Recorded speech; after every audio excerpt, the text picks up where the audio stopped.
welcome to Mom Matters, a safe space for moms to be heard and to lean in and support one another.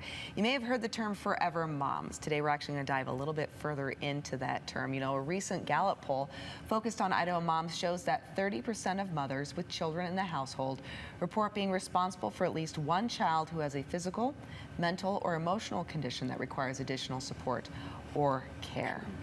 So the question to the ladies: how can we better support these moms and more openly support these families, right? Because this is a unit as well that is leaning in. But I know Mom Matters, we're talking about the role that mom plays in this as well. So as far as that category, because it is a wide run, right? Forever moms.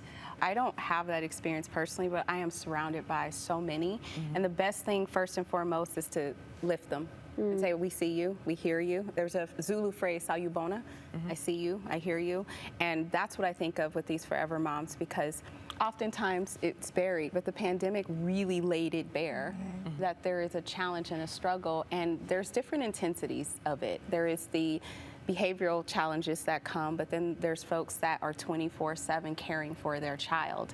And the best thing that I know for me is mom to mom, how am I reaching out? How am I offering support and tools? Because it is a hard road to walk, and it's one we don't talk about as much. But oftentimes when you're in that role, asking for help, like there's a lot of not wanting to hinder somebody, not wanting to, you know, take up space. And so I think what you said, like letting them be seen and reaching out, not knowing, not assuming that they're going to tell you what they need. Like, how can I support, like, how can I see you in this? How can I support you? Or even more so, if you see an opportunity, like, can I pick up your other kiddo from school so that you can focus on X, Y, Z? So if you see it, you know, we're very observant, we're very aware, you know, trust that gut instinct of what you need and how you can show up.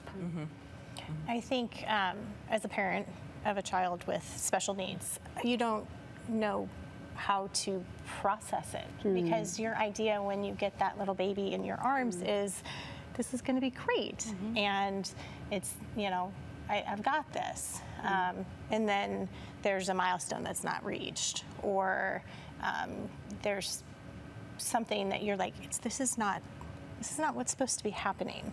And then you try to get help, and the doctors are like, well, maybe it's this or maybe it's that. We really can't tell, and they have to be older before you can test them. And then, you know, so my child doesn't talk until she's 3. Well, there's not anything we can do before she's 3 for you. But she didn't really get diagnosed until she was 11. And so those 11 years, there's this weight over you of, what is this? What's going on? How can I best help her? And I don't know, because I don't know what it is that she needs. I know what she can and cannot do, but to be able to help her, because I don't have the tools yet, I can't even answer that question. What do I need? I don't know, but if you brought me dinner, I'd love you. Right? Consider it done. Yes. Yes. I think because we're not expecting our child to have any kind of issues, when they do, it really can throw everybody into a tailspin.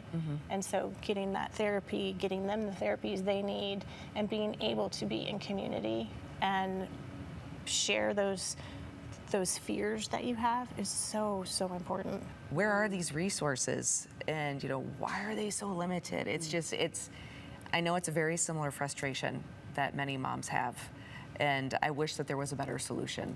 There's community resources that are great. There's resources through the state of Idaho that, you know, are great. You can get respite. You can actually get paid to take care of your child.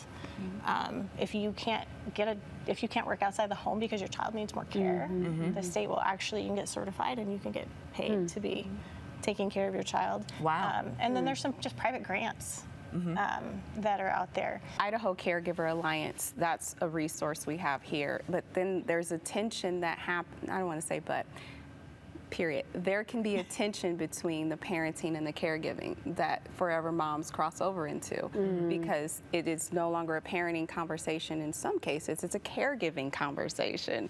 And how and where to navigate that, that's a tension point that I'm seeing that people, moms, families are struggling with lack of resources on. Right now, I'm not parenting, I'm taking care of my child, I'm a caregiver. And then when we look at the definition of caregiver, it can be very specific. And moms can be excluded sometimes because you're parenting, but what if I'm taking care of my child, if I'm actually the caregiver? So I think that there are new conversations that are coming up and happening, but the resources for that intense just spectrum of what that experience is. If you have neurodivergent kids or you have children that were born with an illness or a disability that is for life, those moms, those families need our support and to lift them up. And I think about, like, how do you take care of you, and who's taking care of you, and who's supporting you? Right. That's where my heart is, in addition to this, is because I know how much you give. So how do we help pour back into you? Thank you. Thank you, Krista. Yeah. Really appreciate it. And thank you both as well. Everyone, you can always relive the Mom Matters conversations at the Idaho Today landing page at ktvb.com. And make sure you follow us as well on social at Idaho Today and the number 7. We'll see you next week.